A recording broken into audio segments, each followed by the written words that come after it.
Yo, salut tout le monde, bienvenue sur la chaîne et aujourd'hui on va apprendre comment dessiner un cœur en CSS en utilisant les pseudo-éléments et comment réaliser cette animation de pulsation. Alors, tout le monde a son clavier, c'est parti. Donc, la première chose à faire en ce moment c'est de se créer une nouvelle page qu'on va sauvegarder dans n'im- n'importe quel dossier en fait. On va l'appeler index.html. Index.html. Et on va se créer une petite page HTML. Et en fait, à partir de ce moment-ci, tout ce qu'on a à créer dans notre page HTML, c'est une division avec une classe de cœur.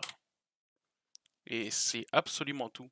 Comme on n'a pas beaucoup de choses à faire, on va mettre le CSS sur la même page. Donc, on va se faire une balise de style dans le head.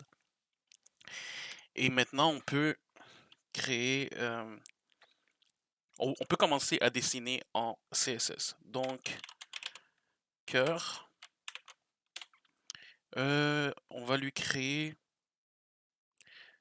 un height de 200 pixels. On va lui créer un width de 200 pixels également. Et aussi, on va lui donner un background, une couleur de background. Donc, background. Et on va aller chercher un petit rouge. Petit rouge sympa. Ouais. 253, 39, 39, ça m'a l'air pas mal. Donc, on va voir qu'est-ce qui se passe. On va ouvrir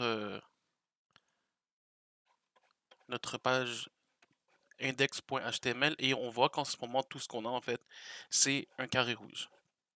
Donc, la prochaine étape, c'est de...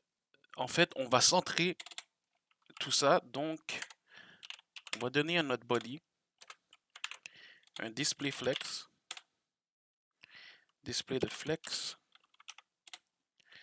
Align items center. Center. Justify content center également. Et on va lui donner une hauteur. Une hauteur minimum min height. On va dire 100 VH. Pour ceux qui ne savent pas qu'est-ce que VH veut dire, en fait, c'est view height. En gros, c'est l'auteur de l'écran de l'utilisateur. Donc, c'est quand même très responsive. Et on va voir qu'est-ce que ça donne. On vient de centrer notre élément cœur, notre élément cœur, notre division cœur qui en ce moment est un carré au centre de la page. Donc, la prochaine étape, c'est de rajouter les pseudo-éléments. Donc, on va créer notre premier pseudo-élément qui va être le pseudo-élément before. Donc, point cœur, deux points before. Et on va venir prendre tout ce qu'on a fait ici dans cœur, on va le copier-coller. Sauf pour le background, en fait, je vais mettre une couleur de pink juste pour que vous puissiez voir qu'est-ce qui se passe en ce moment. Donc, on a un élément before qui fait les mêmes dimensions que notre cœur, que notre carré, sauf que il est, pour l'instant, il est rouge. Donc, on va lui donner une position absolue.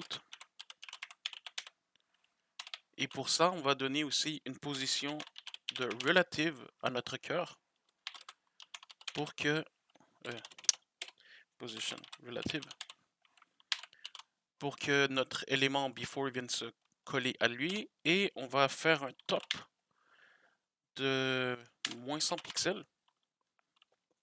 Top 2 points moins 100 px et un border radius de 50% pour en faire un cercle en fait. 50%. Donc maintenant, on va aller voir qu'est-ce qui se passe. Ah, et pour l'instant, il se passe rien en fait parce que j'ai oublié l'élément le plus important. Les pseudo-éléments ont besoin d'un content. Donc pour le content, je vais juste faire une chaîne de caractères vide parce qu'on ne va pas vraiment l'utiliser. Mais voilà, en ce moment, on vient de créer un cercle qui à la base était à la même hauteur que notre carré, mais on lui a donné un top de moins 100 pixels. Donc, elle s'est poussée, elle s'est poussée 100 pixels vers le haut. Et maintenant, on va créer un autre cercle avec l'élément after. Donc, au lieu de before, ça va être after. After.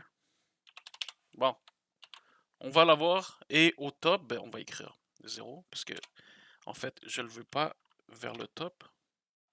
Top 0. Et on va lui donner un right de moins 100 pixels. Donc, le prochain cercle devrait se pousser 100 pixels vers la droite. Et voilà. En ce moment, si on change la couleur de notre background, de nos deux cercles, en fait, on va faire inherit. Inherit, en fait, ça va nous permettre, en fait, comme before et after, c'est des enfants de la division cœur, ils vont juste prendre la même couleur que leurs parents. Donc, le RGB qui est juste là. Donc, en ce moment, on peut bien voir qu'on a un cœur, sauf que notre cœur est un peu penché.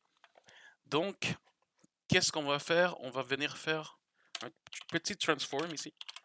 Transform, rotate. Et on va faire une rotation de moins 45 degrés. Et normalement, là, on devrait avoir notre cœur. Alors, voilà, le cœur, il est dessiné. Maintenant, tout ce qu'il nous reste à faire, c'est à l'animer. Donc, tout ce qu'il nous reste à faire maintenant, c'est ajouter une animation. On va faire animation.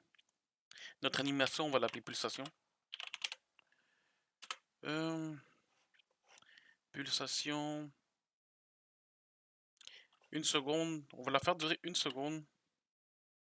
En fait, un délai de une seconde. Linéaire. Et on va rajouter un dernier paramètre.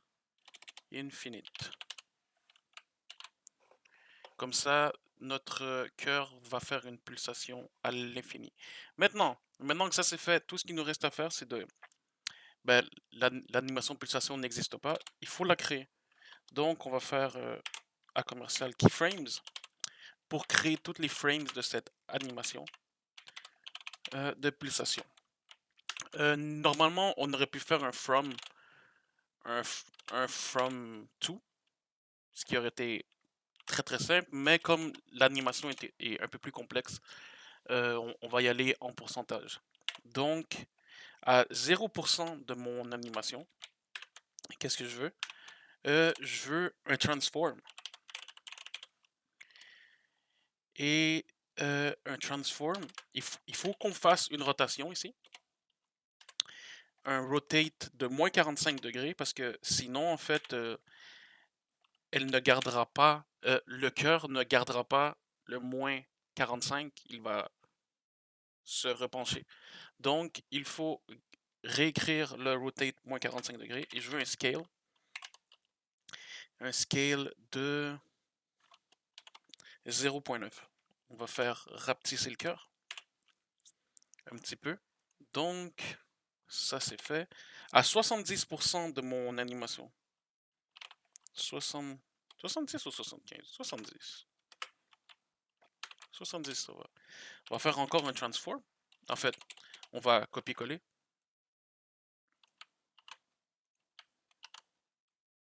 Sauf qu'on va changer les valeurs dans Scale. Et dans Scale, on va écrire 1.1. On va rajouter des points virgules, même si ce n'est pas vraiment nécessaire. Et à 100%, pour que l'animation soit fluide, j'ai besoin que mon cœur, en fait, il redevienne ce qu'il va être à 0%. Donc, on va aller voir ce que ça donne.